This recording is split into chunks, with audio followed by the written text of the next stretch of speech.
Welcome to KOAM Presents, a podcast produced by KOAM News Now and the 4 states' most watched news team. Welcome back, guys. Episode 5. Here we are. Before we get into anything, I have to thank our sponsors, Bishop and Hayes. They have offices in Joplin, Springfield, and Miami. If you've been in an auto accident, you know you need to go see Bishop and Hayes. You need to talk to them, talk to their people. Obviously, it's an important choice, and you can't rely on the ad alone, but go check them out. 417-302-8217 and Carnes Pro Tire out of Quapaw, Oklahoma. Any tire that you need, they can give you the hookup. Give them a call at 918-673-1110. And today, or actually I shouldn't say today, I would say this week, was a big week a year ago. And I know you guys kind of want to talk about really not only that, but just big cases in general that you kind of have experienced over the years. Yeah, it was a year ago this week. It's probably I would say it's, we in Joplin's history, there have been 2 officer shootings and where 2 people died. And the first was the Bonnie and Clyde shootout on the south side of town. Yep. And that's coming up this next month, that anniversary of that. That's always a slippery slope because it's not like anniversary. You don't say that. I actually just did, but it's a day to remember, because it's an anniversary. I think maybe the definition, somebody can look that up. I don't know, but it sounds like a celebration. Right. And you don't want to celebrate something so horrible. Right. And then a year ago when Jake Reed and Ben Cooper were killed in front of the Buckle, just not very far from where our studios here in Joplin. Where were you when that happened? I was here. One of our colleagues actually called and let us know about it, and they said that the person who had done the shooting was actually free, he hadn't been apprehended. Yeah. So, we were all looking out the windows trying to figure out He'd what stolen was one of the going officers' on. vehicles. Yeah. Oh, wow. And a gun. Yeah. Stole one of the officers' guns as well. Where were you? I was going to the circus to do a story. Okay. Why does everybody not like the circus? I don't understand it. I don't could have understand enough if they time to were talk about beating. why people don't like the circus. Well, you know what I'm talking. Well, I'm willing to take it on because they don't beat the animals. I mean, the Zerbini family, they live here. You know what I mean? What are they going to do with? I think they have an old elephant, and she's really old. So she's been around. They're not beating her. I believe that. And besides that, I think they have horses and is it birds? I don't know. Know. Whatever they contracted, those are the other things. And I'm sure the standards have gotten better. Oh, the standards are over the totally years. different. It's totally different. Yeah. But, I'm not wearing fur either, but you put one on, watch out, everybody's going to come after you. Yeah. So you were going to cover the circus. And Yes, I was. Sorry, look at me going off on a tangent. You're fine. So she's We love bringing me back. So, I was going to do a story on the circus, and I just happened to be on Range Line, not far from 7th and Range Line. And I had someone text me, and then I heard a medical call. Because you can't hear, in today's world, you can't hear police chatter. You can if it's an older agency that have old radios. But in today's world, do you remember when you got those boxes on your TVs in 2010, those HD boxes? They would convert. So everything converted to digital, including those scanners that you could hear all the police radios. So since everything from 2010 prior are antiques, they really don't work. But you could pick up Asbury. They talk on there twice a week, or Purcell. Anybody heard of Purcell? I don't know. Everybody's like, what? No. So, but newer agencies like Joplin and Web City and stuff, you can't hear what's happening. So I monitor medical calls and I monitor the fire department. So it's because they use a different system. So, I heard immediately when they called for the ambulances and stuff like that. So I was there. The officers were still there before they were transported. But one of our people we work with, Elmer, one of our sales guys, I've known him for years. He came over there to did you talk to Elmer? He left from here. Yeah. One of our colleagues, like I said, called, told us about it. He heard about it and immediately he's like, I'm going to go see what's going on. And I'm like, you probably don't want to do that if the person is is on the loose, but It all went real fast. yeah. But yeah, he pulled up and sat by me. I remember just standing there in shock, and because I knew what was happening, and I think as a journalist, it's a little different because I'm so close to it, and I'm the one who kind of does a lot of live stuff. But I knew that they would be talking to their families immediately, so I waited. I don't know how many hours before I released any information. At the time, we didn't have a news director, so I can't remember how all that went down in the newsroom. But I was like, we should wait. Mm-hmm. And since we waited, I think it really. Did you notice that we waited? Yes, I did, because honestly, I was looking to see if you were reporting on it. Yeah. And I noticed that you had waited. I think if I remember correctly, I believe you waited till the evening news. Well, I think it was Around. it was before that. I did a live video. Yeah.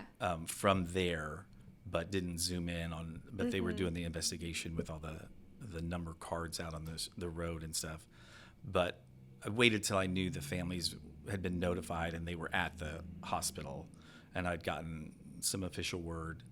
It's really it was a bizarre deal because our point of contact for the media is Captain Will Davis, who actually was the one who stopped the guy that day. He actually is the one who fired his duty weapon, and the guy killed the guy. I don't know how you say that, so say it correctly, but stopped the threat. Mm-hmm. So he wasn't available for contact, obviously. And since he fired his weapon, he was off work until the investigation was over. Oh, wow. Because that's just protocol. That's what they do.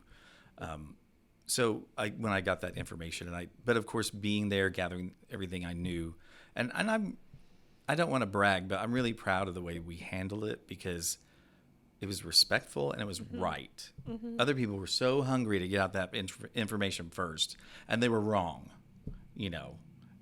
I'm not going to name names, but it was kind of I thought it was disappointing to see that, I'm so hungry to release information. I don't care if it's wrong. Mm-hmm. People were saying that it was behind the building, not even, it was just a lot of different things that people were saying. But, yeah, I stood there. I stayed at Kohl's that day until, I think it was 5 when I was on the news. So I probably got there till maybe 4:30.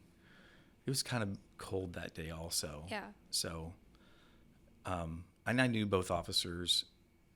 It's I have to walk this fine line, especially with this, is that I'm professional, but there's still people I know, and that's happened really a lot in stuff I've covered. Most usually, 90% of the time, I don't ask people's names, and it's very sad. But later, I'll find out their names. I'm like, oh my gosh, I know that person. But when I get there, most usually they aren't still. Like, let's say it's a fatal wreck or something.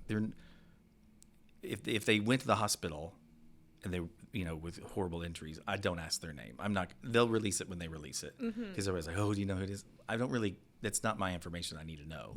Right. But that day, I did know because I was so close to it. I know a lot of different people, but so I don't know. I don't know if I've even processed it still. Does that sound weird? No. But I'm a guy, so guys are different. We process stuff differently, I think. But I just keep myself busy, maybe. Like, I don't take time out to really sit and think about things like that sometimes, because then I don't have to think about things like that, maybe. I'm not necessarily sure. But that whole week was it was really kind of a blur. And going back to that kind of this week, because we did a service on Wednesday. We'll do another service on Saturday. So on Saturday, it'll honor Jake Reed, but they also donated his organs. So they're going to tell stories of the people that they donated the organs to. Awesome. That's really cool. So that's going to be, the different part. Jake never regained consciousness after he was shot, which is tragic and awful. So, he was pretty much obviously gone, but they waited because they wanted to, he was young and healthy. Ben had different kind of injuries. Then he was declared deceased that afternoon. Horribly tragic also. So I know it was kind of like in the midst of a lot of we don't like cops things was kind of fading out. You know what I mean? Like people like, we don't need cops. By the way, we need cops. You know what I mean? Like it makes no sense. Mm-hmm. I don't understand it. But and it's not real popular to be a cop nowadays, you know? Yeah. So it's just like a horrible situation for our quote little town. But we're not a little town. You know? We're not. It's a big town. I think one of my friends said it that was interesting. Said, you know, these people that commit these bad crimes like this, they're not really from here. You know, that guy was criminal in Arizona. You know, he just was here. I think he had a girlfriend, etc. And that's interesting. I think a perspective one of my friends had. You know, these drive-by shootings and stuff. They're not really people from here. They're like outside crimes. Yeah. Or people that are coming to town, or they lived here for a year or two, or they came after the tornado, you know, because I think the tornado maybe changed the dynamic of the population a little bit. But I know, like, you know, Hurricane Katrina changed their population dynamics a lot, as well as outlying cities, you know, where people had gone to.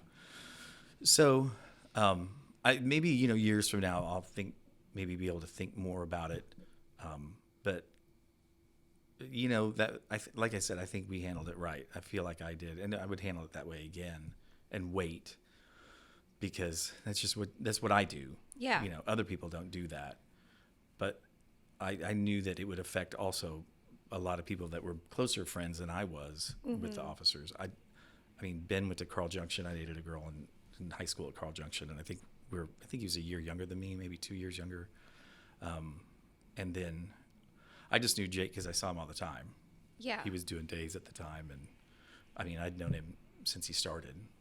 Yeah. We'd talk about Arkansas because he was raised in Arkansas. Yeah. And I used to be in Arkansas a lot and stuff like that. So go to the lake. You know, Beaver Lake is beautiful. I will die there one day, hopefully. It's beautiful. So, but it's really weird. And that I have to wear so many different hats when I'm out. I know I'm not. It's so weird if people understood. I'll have a lot of people say, "Well, was your cameraman there with you?" You know what I mean? I'm like, "Who dat? What?" Like I'm the only one with passwords. You know, like it's just me. Yeah. I think I had my friend hold the camera one time, and it was like shaky. You know what I mean? So I'm like, oh, I'll handle it. Yeah. So I use a gimbal, but I write the article. I gather the information. You know, then you have to consider what a producer would consider, or an executive producer, timing, you know, what people are going to see, you know, like I'm not going to zoom in on the blood and stuff like that. But thanks to modern technology, I can record something and just save it and then release it, you know, 3 or 4 hours later, which is usually what I do, but it's still recorded in real time. Or I'll voice over it, so there's a portion of it that's live. But it's just more appropriate that way. Yeah. So when people say, you know, oh my gosh, I found out on the internet, you know, it's like, well, you probably need to talk to your family and the next of kin before getting on the internet or something. Yeah. Because that's gonna happen. You know, people don't live on the internet. Oh. Maybe I do, but other people, you know, anyway. But there've been a lot of stories like that I've waited, but you know, obviously, in the beginning, when I started it in 2017, I was just kind of, you know, fumbling along, I guess maybe what you say, and I didn't even do like serious crimes back then. Like, it's very funny. Like I would be like, look, they're hiring at Hardee's, and I'd do like a story. Like, isn't that horrible? No. Or like, ooh, they've got I would write an article and everything and put it on my own website. And, there's a water leak or this or that. And then every now and then I would catch some stuff. But just over time, I got smarter and, okay, well, I can monitor the police and the fire and kind of figure out what they're saying and what it means. Like, I never, it drives me crazy. Nobody ever gives me a tip when they're going to do SWAT. And I know all these people. I mean, why not just tip me off? I'm not going to do anything live because I learned the first time I really covered a SWAT thing, I learned the person inside the place where they were going to break down the door was watching. Oh no. Yeah. So that really that had to change everything I did later because I didn't know it at the time, but then I did later that person was watching. So what does that do? that gives the person inside the vantage point of like, all right, here's how many people are here. They've got the SWAT vehicle here. They got this here. It's super dangerous, right? Super dangerous. So I knew like I was getting too popular. That was an event on, it was on 32nd Street Place. I can't think of the street. Grand. I think maybe Grand. Okay, yeah. Or Kentucky or something. But it was some apartments on the south side of 32nd. And they were getting a guy that was wanted and stuff. It was very, very weird. Because I'd never, I didn't know that many people watched or cared, let alone the person there, But now if I do a SWAT thing, then it's delayed always. Because, I don't want people, because it's always, you're going to kick in a door surprising them. Yeah. But I mean, I'll show up afterwards. I just want to know so I can tape some stuff. But nobody gives me a tip. Nobody. On Drives SWAT. me, yeah. That works within the system. But I have, a neighbor will tell me, and that's the only way I find out. A neighbor or a tipster. That's the only way I find out. So that makes me, I'm curious. A lot of neighborhoods in Joplin have their own Facebook pages. Oh, they're gossip columns. So the old neighborhood that I used to live in, I'm still on the Facebook page, but when I lived there, there would be something happen and they would say, oh, we need to ask Joplin News first. He probably knows. Oh, yeah. There's sirens going off or whatever, and the crime in that neighborhood had gotten so bad. Mind you, it's in the middle of town. Right. They're wanting people to have identification cards like in the their Gestapo? car. Because they're like, there's just so much crime. There was SWAT. People are out of their minds. minds. It's ridiculous. Did they reach out to you? Do you join those Facebook pages? There was a time, when I was kind of feeling it out, like the Neighbors app, the Ring app for Neighbor. Yeah. You know that? Yeah. Garbage. That thing is garbage because people say whatever they want to say and then it becomes the news. Yeah. Like the other night there was a shooting like right in the middle of town. No, somebody's car backfiring. Yeah. And when they sent me the sound, I was like, nah, it's clearly a Corolla. You know what I mean? Yeah. But, by then, like it had been shared like 800 times. Do you remember that time that lady said that she was at the mall or a gas station or something and someone tried to get in her car and kidnap her and her baby? Yes. Wasn't that at Walmart or no? I don't remember, but it was all fake. It was all made up. All of it was made up. Yes, I remember and by the time, because, did she report it to the police? No. And it was so bogus. It was sad because people do that for attention, and it was shared like thousands of times. Like it's real, like it's the news. And it's like, it's not. That's a little thing about like TikTok. Like people think that these people are really investigators that are vetting their information, that it's straight from the courts. Right. No. It's not. They're just like, here's what I think. Like it's so, like you've said it before, but taking that deep dive, everybody being the Facebook investigator. Oh, I can't do it.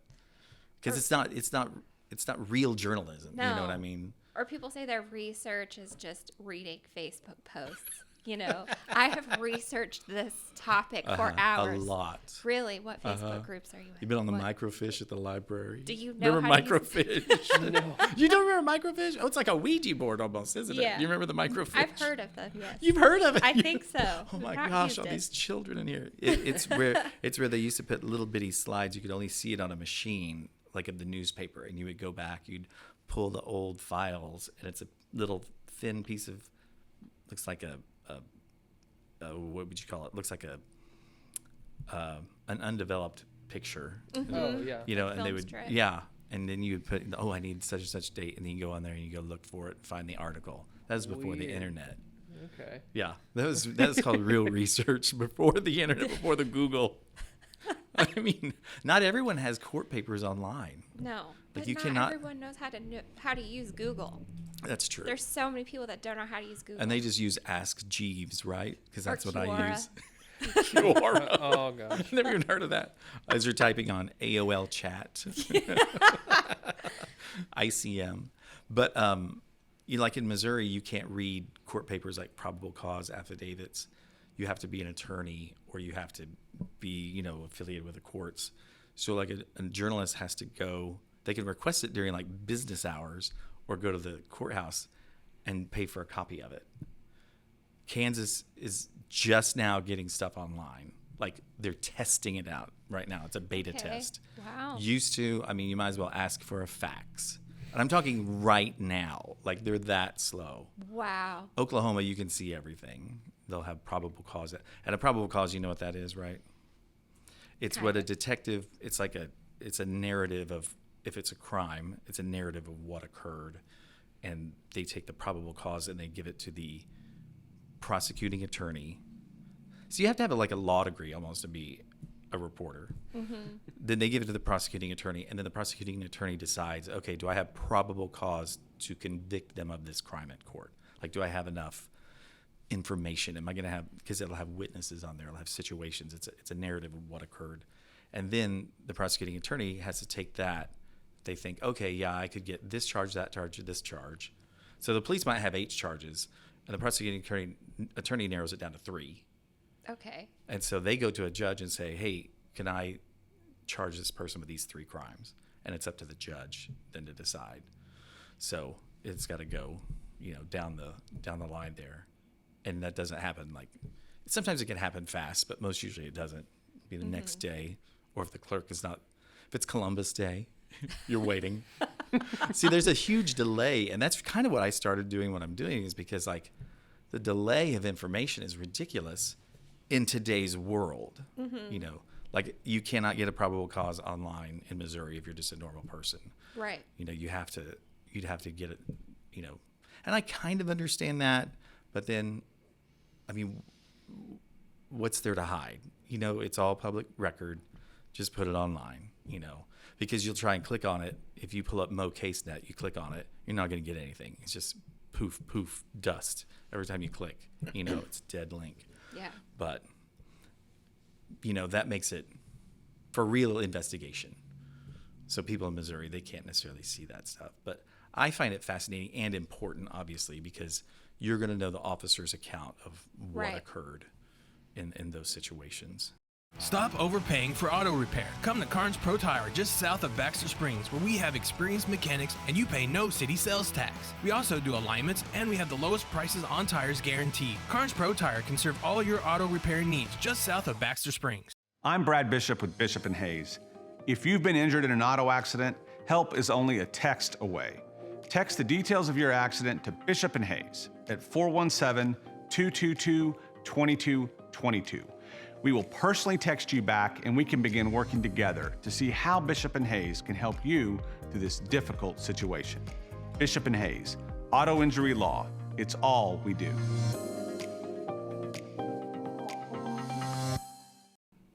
I have a question about a case. Okay. An infamous case. Oh, no.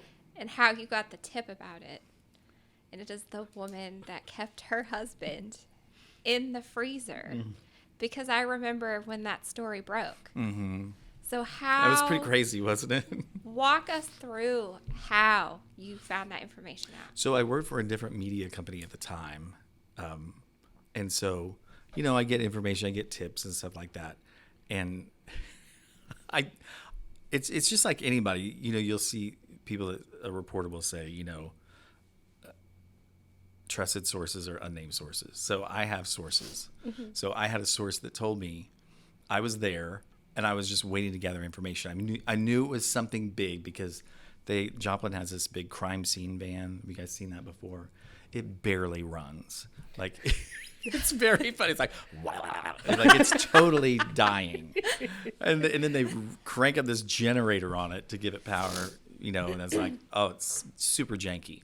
But they use that where they can gather all their information when they're building their case or they're getting all the evidence together. So that's why they'll spend hours at a crime scene.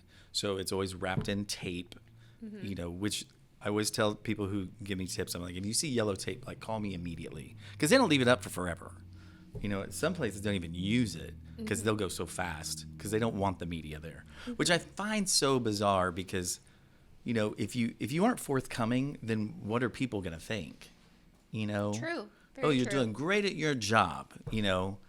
It causes a lot of questions for people, and they want to know, why didn't anybody talk about this? And people say to me, why were you there? Well, why didn't you tell me about it? I don't know. They ain't calling me. Yeah. Certain police agencies, they aren't even friendly to the media at all. a zero. There's one police agency I've never talked to them. Never. I don't talk to people.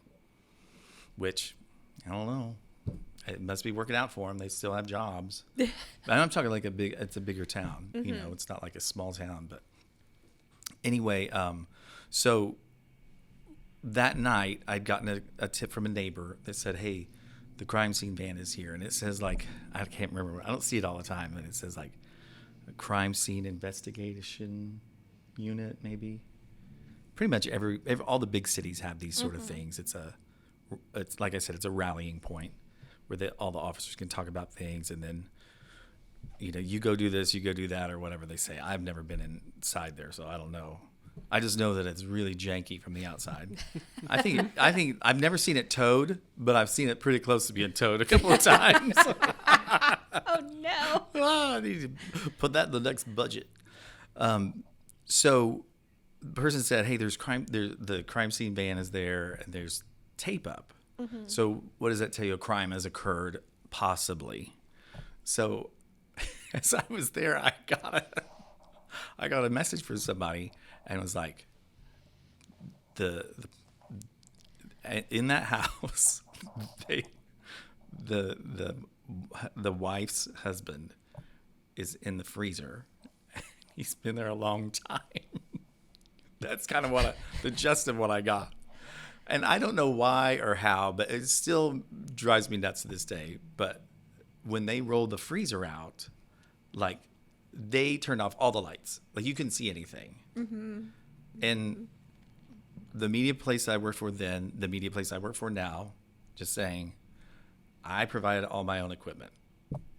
I mean, I don't have night vision, you know. Other people, I bet some of our TV cameras might. I don't know. But I'm not a camera person. I'm a reporter. Right. But I'm also a lawyer. Keep that in mind. And an executive producer, writer. But so when they were rolling that out, they rolled it out super quick, pitch dark, like I couldn't even see it. But I knew what it was. And I could hear it on the wheelie cart going across the driveway. And I'm laughing, but like, he was not murdered. No. You know, he had a disease, which is very sad, and he passed away, and he had made an agreement with his wife, and this is all in court paper. I didn't find that out that night, obviously, but enough of it. They'd made an agreement that, and I think it's the little bit of delusion comes into play, that he was afraid they were going to take his body and use it for science because he had a disease. So him and his wife, they went together and purchased a freezer, and that's where he would be. And wow. And that's where he was for the some people say a certain amount of time. It's probably about 13 months because people said that they hadn't seen him and he had made appointments. But at first they had gone after the lady because of keeping his Social Security. But I think that I remember hearing that. I don't even, maybe either she didn't cash the checks, or if she did, they were just sitting in the bank. I don't necessarily know if it was like an automatic. It probably was just an automatic thing that goes into your bank, but she hadn't. She's like, oh, you want the money? Here it is. You know, so there wasn't really anything criminal, but you know, she wouldn't talk to the police, and she disappeared. You know, and it was just maybe a day or two later that she had a real distinct car. You remember that? Yes. It was like, I can't remember what it was, some 90s Lincoln or Crown Vic or Yeah. something. So, but it was under a tarp over at 4th and Connor, or 5th and Connor. And somebody had called me with a tip saying, that car is over here underneath this tarp. So I went over there. I didn't peek, but somebody was like lifted it up, because I don't trespass. No. Knock on wood. I have a way that I know where property lines are, who owns what, and this and that. And if police are present, nobody else is, then you can be you can observe their investigation as the media.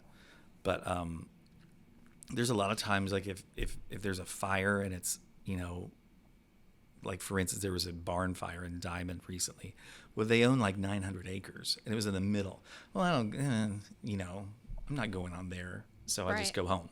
You know, nobody's ever told me, why didn't you cover that? Well, nobody knows about it, really. Yeah. Which is fine. It was just a fire and different things like that. But If it was a shooting, yes, you can, the police will let you up to be a part of the media, not just any yahoo, can traipse in there.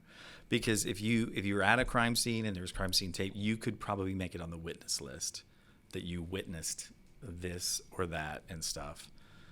That's why you ever see somebody with a list, like a clipboard walking around a crime scene? Yeah. They're usually writing officers' names or investigators' names that everybody's there. They make that list. So I've made the list a few times. Probably more than I even know, but I never really know. Yeah. But so that night specifically, I'd gathered enough information and I felt very confident about it that it was human remains is what it was. It wasn't I didn't believe it was a murder. And they'd have to do an autopsy anyway. But I think it's safe to say human remains is 13 months. And it's almost laughable, but it's sad, but that's a long time, right? It is a while. I just remember how it was like, it was bizarre. it was captivating. Yeah. People were just captivated by it. So I've never met the lady, but I do know she is well known in certain circles. So she would drive that Crown Vic or whatever it was. This is what's really take a little bizarre turn here. You guys probably don't know this at all. She would go to like Ferrick's to get, I don't know, she smoked or she liked beer or whatever. She'd do the drive-through at Ferrick's with a Shetland pony in her Excuse vehicle. me. Shetland pony. In the car. Like a dog. It was a Shetland pony. Like I don't know. I guess they don't stick their tongues out, do they? That is iconic. It's totally. It's legend. Yeah. So if you know anybody in the drive-through world at places like that, they would tell you, "Oh yeah, she came through all the time." Now that's a little eccentric, right? Yeah. Super eccentric. She had 7 of them in her house, and that is at 26th and New Hampshire-ish. In the house. At one time, and she would let them run the yard, and then she was told you can't have those animals in the city because it's a certain class of animals, I guess. I don't think you can have roosters in town because they're loud, or they like to roost or do their thing whenever crow. And I think Shetland ponies don't make the list of being approved. But could you imagine the mess? I'm just thinking of all the things, Yeah. the mess, the smells, how do you have room with that many? How big are they? I mean, they're not small, I don't think. Yeah. Maybe like, I don't know, 100 pounds. That'd be like a big dog. I mean, But yeah. you could you give that Shetland pony a pup cup? See, well, that doesn't work, right? A puppuccino from Starbucks. A horsachino, a ponychino. That is an interesting tidbit of information I did not know. But that proves the eccentricity Exactly, of that yeah. person, and then a weird twist at the very end, because she there's really no crime committed after everything, she ran off. Well, how do you know if there was a crime committed? So after it all unraveled, it took a period of months. Then she demanded to get her freezer back, which I thought was just really, but she was angry. She never got her freezer back. I don't know what necessarily happened, but they destroyed the freezer. Wouldn't you? I mean, So what would the charge be if it wasn't anything criminal? it would be abandonment of a corpse is what they call okay. it, because we have certain laws that there is a law in Missouri. You can be buried by sundown if you're not embalmed or cremated. So certain religions, I see. you can be, but that's really actually, I think it's been on the books for forever. If you're buried by sundown, that you can do that. But you can't like leave the body there for a couple of days without getting in trouble. Most likely it would be mental issues. Yeah. But that would be, I would guess, the only charge would be that, or running from police. Which she did. But I'm always amazed how these people don't run very far. Did you take the ponies with her? I think the ponies were gone by then. Maybe she'd weaned them out. I don't necessarily know. But I don't think they were there then. But ask any of the neighbors. Yeah, that was a thing. That is, wow. Weird. Yeah, super weird. And the neighbors had just noticed that he wasn't around anymore. That they didn't know where he was because they weren't necessarily neighborly people, which is fine. I do remember that house years and years prior. In the yard, they didn't mow very well, but they always had flowers because they were fake flowers stuck in the ground. I love that. Yeah. Something I would do. And a big mermaid emblem on the house. Hey, whatever works. But That's awesome. and always another thing too, when you see aluminum foil on a window, that is a sign of something's going on. Why would Aluminum foil, they don't want you to look in. Yeah. Yeah. I mean, that's going to completely darken a room. But if they want to, you could put black on your, and then put up aluminum foil. You know what I mean? But when you just see aluminum foil, come on. Something is going on. it does give off Oh, kind yeah. of suspicious Yeah. vibes, I have to say. Or I always say also like those blankets that are fuzzy blankets that are a wolf for curtains. That's all. You know what I mean? At Walmart, you can buy those. Yeah, Like $10. I know exactly what you're Curtains. talking Those are about. curtains. No, they're not. But those Those could are not be used curtains. for people that work overnights and want to keep the sun out. But still, there's a class to it. You could go and buy real blackout curtains. And then put the blankets over it where no one can see, just the people inside your You're home. going for the wolf? No way. I'm not saying the wolf at all. Wolf doesn't work. I'm or not a saying Chiefs I do blanket. that. A Chiefs blanket for curtains. That's a problem. Yeah. It's not good. I have seen a Cars children's blanket for a curtain, like tacked to the. Yeah, he doesn't wall. do that. No. You need more than one panel of real curtains, too. Yeah. I see people put one panel. I'm like, what? Well, one panel, we'll peek around that. I don't know. It's weird. People got to Google that, how to hang curtains and stuff. It's important. People don't know how to use Google.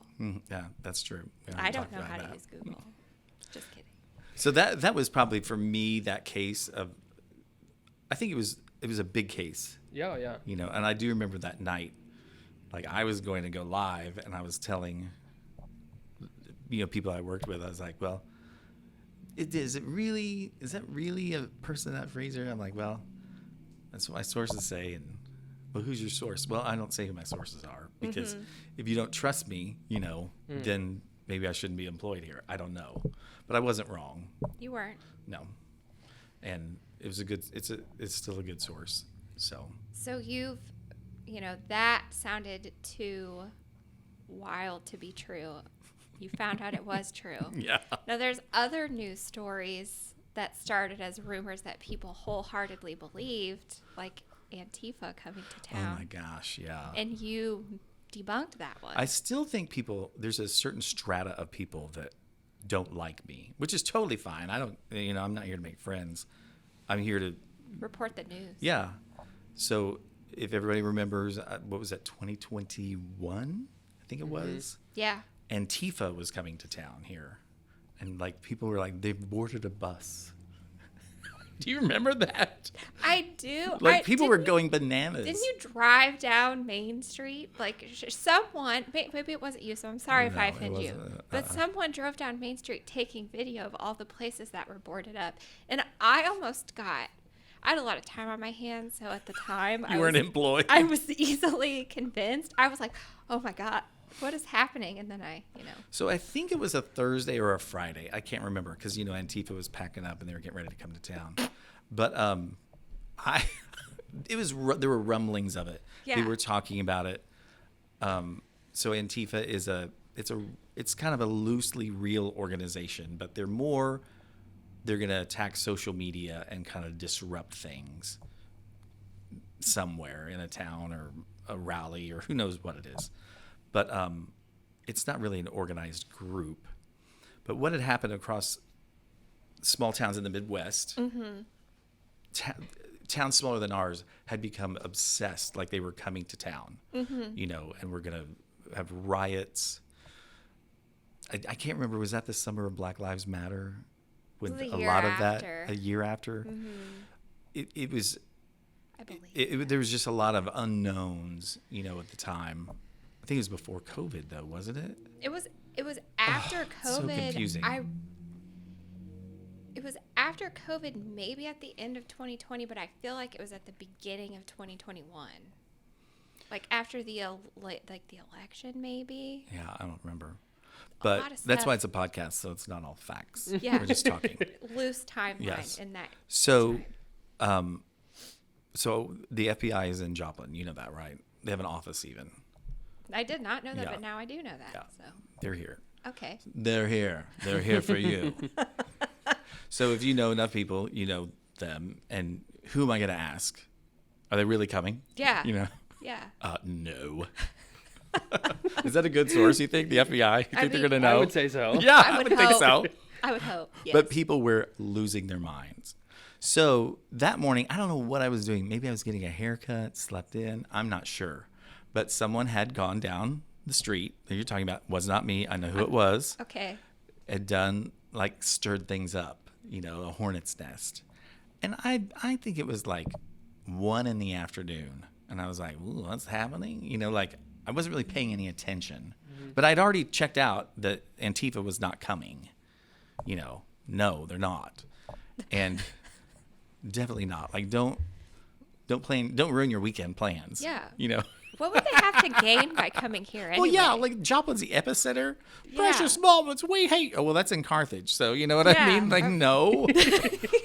Richardson's Candy House. Everybody go. You know, like what? Richardson's Candy House. Yeah. No, in the old O'Reillys. Yeah, that one. Like what? Makes it. We're not the epicenter of anything like Yeah. that. Yeah. But also, there were other towns in like Iowa that were feeling the same way. You know, like towns that you haven't even heard of. You know, like Yeah. what?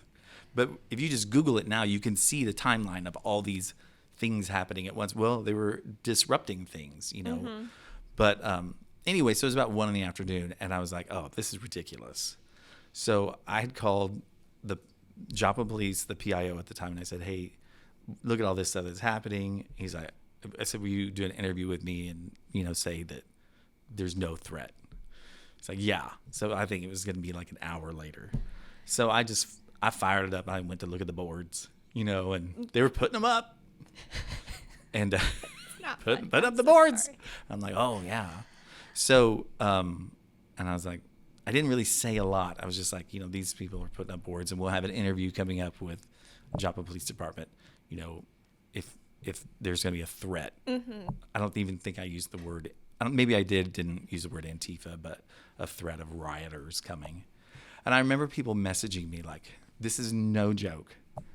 The bus is like in Neosho at the Super Center. They're close. Like people were saying stuff like that to me. And I'm like, what? Like really?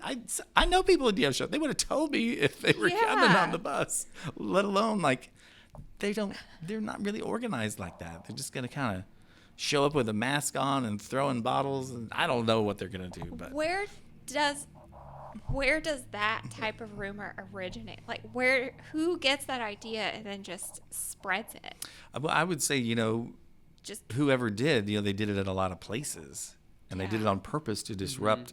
I can't even remember what was really going on at the time. there but was so much in that it time. was really, a lot of chaos.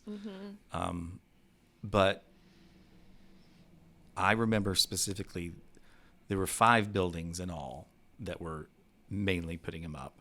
And then I looked at my app that I pay for.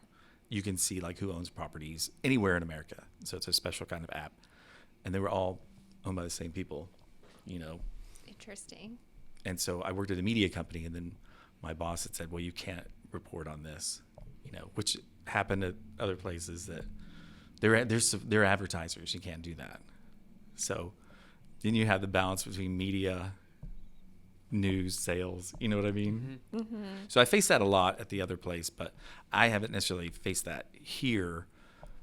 So I changed kind of a little bit of what I was saying without saying who owned those buildings, but we all knew who owned those buildings. It was a certain company. And then if I end up dead, We'll I'm know. just kidding. No.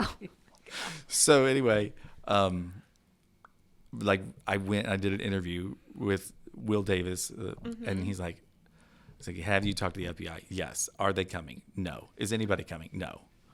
And people, I remember like if I just Googled my name, like people were all these chat groups like just totally trashing me. He's a hack. He's horrible. Even a person that was like the assignment editor at our old TV station was coming after me. I'm like, I'm the only one that did research here. Like, I can't believe it. Is that amazing? How dare you expose Totally that amazing. Antifa's not really I know. coming. But then that entire weekend for like 3 days, there was private security at every one of those buildings. You probably didn't know that because I didn't cover it, but they were paid off-duty officers at those buildings doing nothing but making like $35 an hour. But they were that afraid of something that wasn't happening. So, I mean, whatever. Yeah. You know, it's neither here nor there. But if people really wanted to know what was happening, I told them, you know, don't worry. Yeah. Because it's not happening. And it didn't happen. No? You know? It's like that lack of information that kind of, like you said, kind of like whenever you're talking about the police, it causes almost more fear, not knowing, that just kind of gets them all riled up, you know? And I kind of tell people when people are all freaking out, I'm like, listen, if there was a shooting, I would tell you. Yeah. Even if I was on vacation in Houston. So I took my mother to the doctor in Houston recently. It's not a vacation going to the hospital. But there was a shooting, and I knew about it, and I posted a story about it. Like, ain't nobody running around shooting up people. Dope deal gone bad, you know, which that happens. Mm-hmm. Then they picked the guy up later. They knew exactly who it was because the person that was shot identified him, you know, such as shot me. Well, you go to grandma's house, then you pick him up later. You know what I mean? I mean, it's not like rocket science here. But so many people want to stir up the dust and make it so much more exciting than it was. But the funny thing about the boards, I think, is that it was like 6 hours later before I even started talking about it. Yeah. Like the town was in a frenzy. Yeah. Frenzy. But I was blamed for causing the frenzy. People will still to this day say that I caused the frenzy. And I'm like, I thought that I was the one who said, put the water on the fire and said, simmer down, y'all. Don't burn the town down. You know what I mean? I just want to give you credit for that because after I saw that like you had basically debunked it, I was like, okay. Because I did at first. Like I said, I had a lot of time on my hands. Yeah. I read a lot of stuff. I was like, oh my God. Yeah. It's really happening. But No. then you saying no. I was, Yeah. If it's important, then I'll say it. You know. yeah. But I had done my homework a couple of days earlier, and I knew it was not happening. And then literally, if you Googled, you could see other towns doing the same thing, flipping out for no reason. And that's like those neighborhood groups, you know.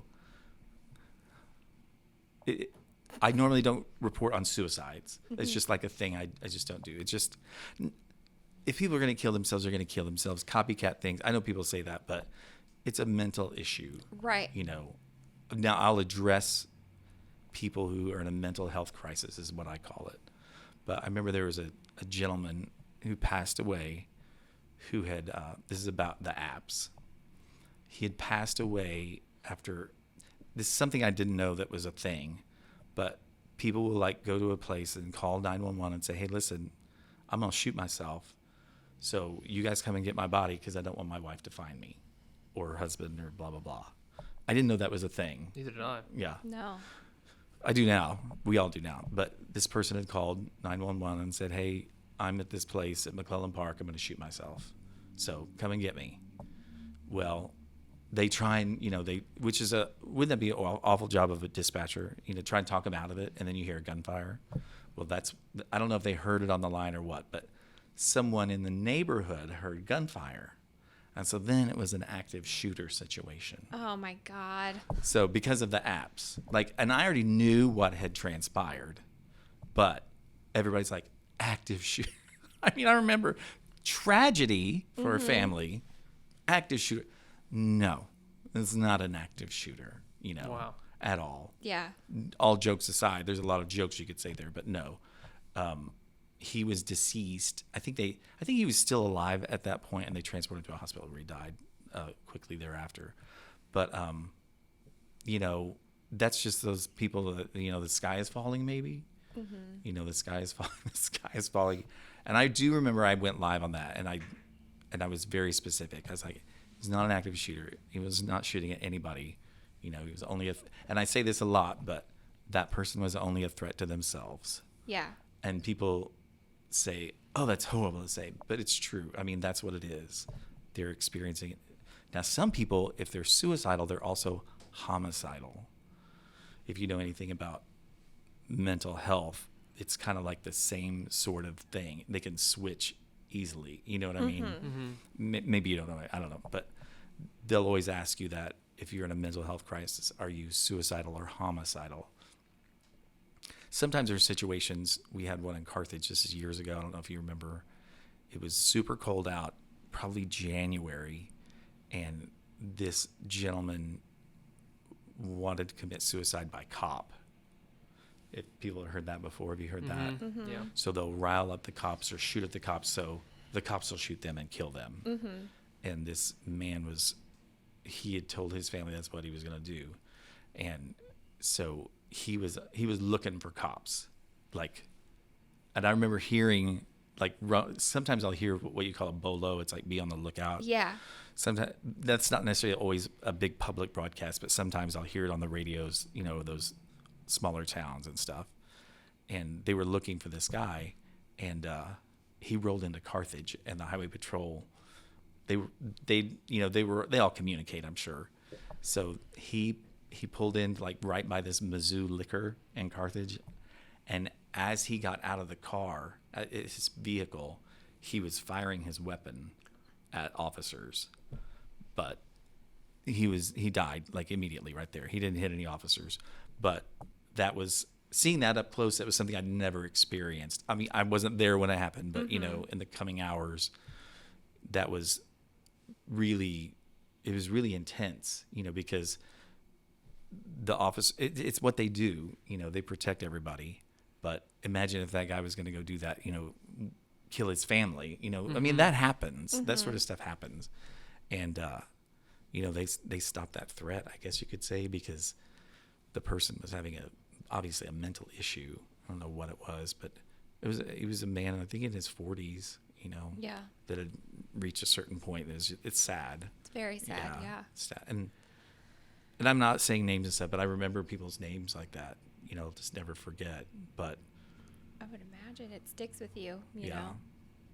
And too, they are kind of feel hopeless, and they kind of, that's always a testament to even in smaller towns, even as close as some communities are, some people don't feel like they have that connectedness. But it's obviously something sad to talk about, and anybody who's listening, if you feel like you need to reach out to somebody, that's definitely your prerogative. Reach out, talk to your friends, families, loved ones, any chance you get. But I hear a lot of people complain about Ozark Center. Oh, they're not. I think that if you take their advice, you're going to be successful. Oh yeah. But people don't want to take their advice. You know what I mean? So, for instance, because if it's not easy, getting to a better point like that, but you still have to do some work. You know what I mean? And Ozark Center is a great place for people to go to get help. It's I think it's and if people are in a situation like today, they have a program you can walk in today. You don't have to wait 3 months for an appointment. Awesome. Yeah. And they have an emergency room for if you have a mental health crisis. They have an emergency room you can walk in, a special one, just all by itself. And I think that's really important. But then again, you have to put down the alcohol. You have to put down the drugs, and that's not easy. And then when you can kind of clear your head, then you can, work on the brick and mortar stuff that you got to work on. But exactly. And there's tons of resources out there. We're going to have to wrap it up today. Kind of go out on a low note, but it's okay. We still got one more episode. And then we're going to be making more content. If you haven't listened to the earlier episodes, this is your first one, go back, listen to the earlier episodes, earlier seasons, tons of great content. And finally, we have to thank our sponsors. Obviously, Carnes Pro Tire out of Quapaw, Oklahoma. Check them out at carnsprotire.com or give them a call at 918-673-1110 and Bishop and Hayes. They are your auto accident attorneys located in Joplin, Springfield, and Miami. You can check them out at bishopandhayes.com or give them a call at 417-302-8217. And obviously the choice of hiring an attorney is an important decision that should not be based solely upon websites or advertisements, but consider them regardless. And that's all we got. We will catch you guys in the next episode.